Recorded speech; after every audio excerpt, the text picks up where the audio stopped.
दरम्यान ज्या शिवारामध्ये ही धक्कादायक घटना घडलेली आहे तिथून या घटनेचा आढावा घेतला आमचे प्रतिनिधी सागर वैद्य यांनी।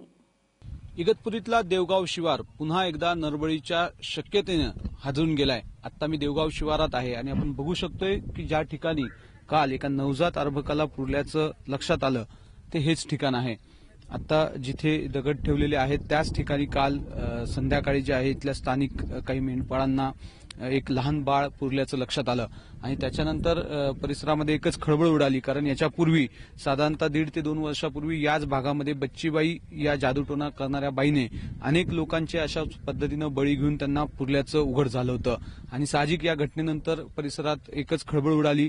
तहसीलदार आणि डीवायएसपी यांच्या नेतृत्वाखाली या घटनास्थळाचा पंचनामा करण्यात आला, पुरावे गोळा करण्यात आले आणि आता त्या बाळाच्या मृतदेहाचे अवशेष जे आहेत ते तपासणीसाठी पुढे पाठवले जात आहेत। भगवानमध्ये सामाजिक कार्यकर्ते आता माझ्यासोबत आहेत। भगवान, काय प्रकरण असू शकतं की या भागामध्ये आता हे जे अर्भक जे गाडलं गेलं की या भागामध्ये 302च्या 312च्या आणि नरबळीच्या अनेक घटना घडलेल्या आहेत की एक संशयास्पद इथं बाळाला गाडलं गेलंय की नक्की काय आहे या अनुषंगाने आम्ही पोलिसांपर्यंत ही खबर पोहोचवली आणि त्याचा तपास आज इथं पोलिसांनी केलेला आहे।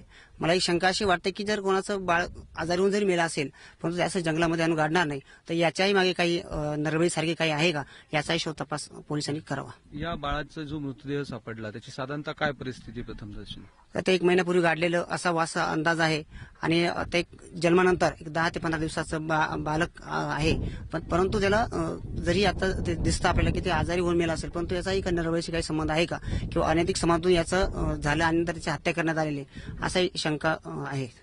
आपण बघू शकतो या सर्व शक्यतांवर खरं तर पोलीस प्रशासन जे आहे ते आता काम करत आहे आणि या सगळ्या घटनेनंतर पुन्हा एकदा इगतपुरी परिसरातली नरबळी हा चर्चेचा विषय ठरत आहे। कॅमेरामन किरण कटारेसह सागर वैद्य, एबीपी माझा, देवगाव, इगतपुरी।